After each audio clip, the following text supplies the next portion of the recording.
Mohon maaf Bu ya, ini ada satu pertanyaan dari seseorang yang datang dari akun Naratan. Sehubungan dengan kita berada di bulan Rajab, saya ingin bertanya tentang Mi'raj. Ketika Mi'raj, apakah Nabi Muhammad SAW bertemu langsung dengan Allah Subhanahu wa taala? Kalau memang bertemu, di mana bertemunya? Apakah di Arsy? Mohon penjelasannya Bu ya. Terima kasih. Baik, bismillahirrahmanirrahim. Masalah penting, masalah akidah, bahwasanya Allah Subhanahu wa taala tidak bertempat, tapi Allah yang menciptakan tempat. Sebab kalau Allah dikatakan bertempat, maka Allah butuh dengan tempat. Allah tidak butuh tempat, tapi Allah menciptakan tempat. Dan Allah menguasai semua tempat, dan Arsy pun Allah kuasai. Tidak ada di semesta ini yang tidak dikuasai oleh Allah. Allah berdialog dengan Nabi Muhammad. Nabi Muhammad SAW naik ke atas langit ke-7. Sampai setelah itu satu tempat yang siapapun tidak bisa menjamah tempat tersebut, hanya Nabi Muhammad saja. Di tempat itulah Nabi Muhammad berbicara langsung dengan Allah. Tapi ingat, tempat tersebut adalah tempatnya Nabi Muhammad, bukan tempatnya Allah. Allah di mana? Allah tidak butuh mana-mana, karena Allah yang menciptakan mana-mana. Ini harus diyakini. Allah tidak butuh mana-mana, tapi Allah yang menciptakan mana-mana. Jadi di atas Sidratul Muntaha itu adalah tempatnya Nabi Muhammad, bukan tempatnya Allah. Allah di mana? Allah tidak butuh mana-mana. Tidak beda dengan Sayyidina Isa alaihissalam di saat diajak bicara oleh Allah, wa kallamallahu Musa takrima. Allah mengajak bicara kepada Sayyidina Musa alaihissalam. Waktu itu Nabi Musa berada di Bukit Tursina. Waktu Nabi Musa diajak bicara oleh Allah di Bukit Tursina, siapa yang di Bukit Tursina? Allah atau Nabi Musa? Nabi Musa. Allah di mana? Sama. Waktu Allah berbicara dengan Nabi Musa, Nabi Muhammad, sama dengan waktu Allah berbicara dengan Nabi Musa.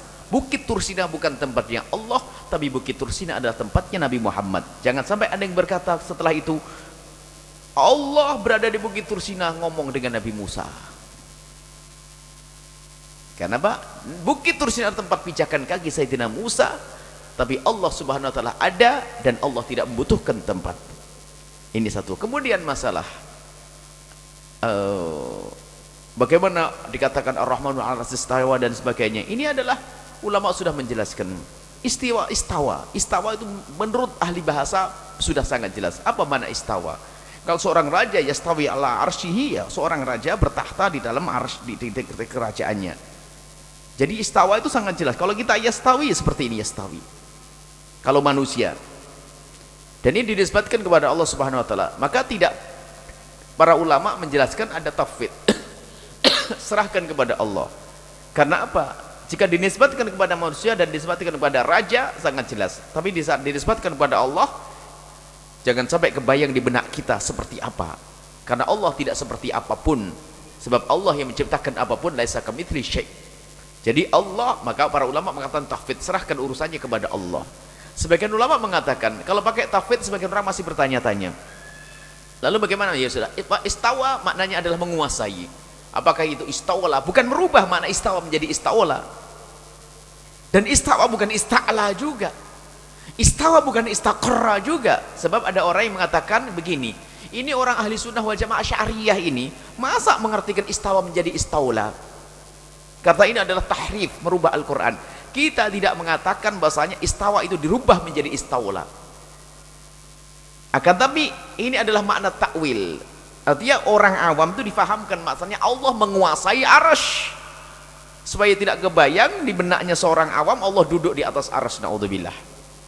Lalu mengingkari makna istawa pun ternyata mereka juga pakai kalimat lain. Nggak mau istawa. Kalau ulama kita tauhid serahkan istawa, ya sudah, istawa alal arsy, sudahlah serahkan kepada Allah.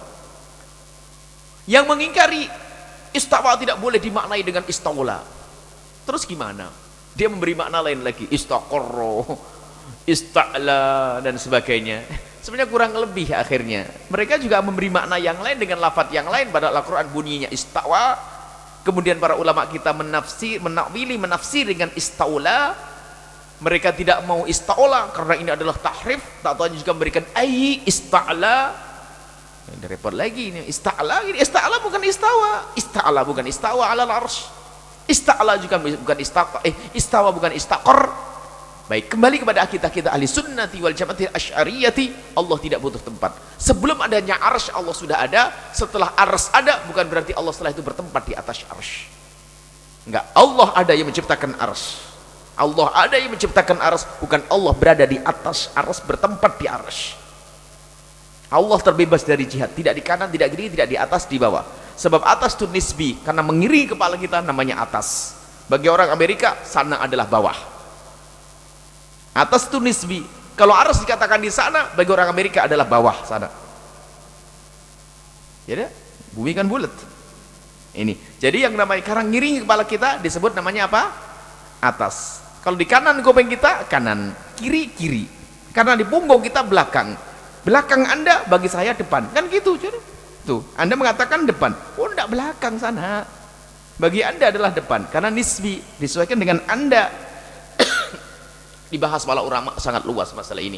Kemudian masalah melihat Allah Subhanahu wa taala, Allah ini para ulama mengatakan, jumhur ulama ahli sunnati wal jamaatil asy'ariyati mengatakan bahwasanya Allah Nabi Muhammad tidak melihat Allah dengan mata kepalanya.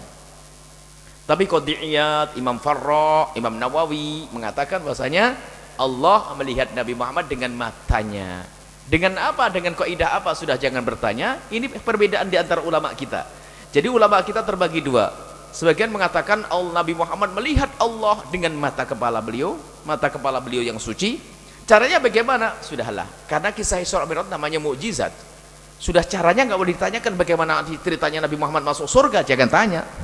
Surga di mana? Sudah jangan tanya, sebenarnya dikisahkan bagaimana Nabi Muhammad melihat neraka, bagaimana Muhammad melihat langit 7. Nah ini sudah, karena semuanya ada di luar jangkauan akal kita.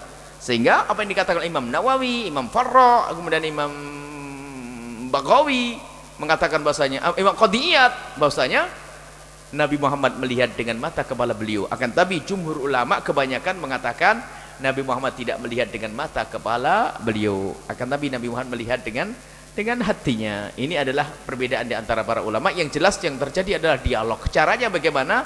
Caranya adalah hanya Allah yang tahu dan Nabi Muhammad saja. Kita tidak ngerti gimana cara dialog Allah dengan Nabi Muhammad SAW. Ini saja insya Allah. Ini kisah Isra Mi'raj.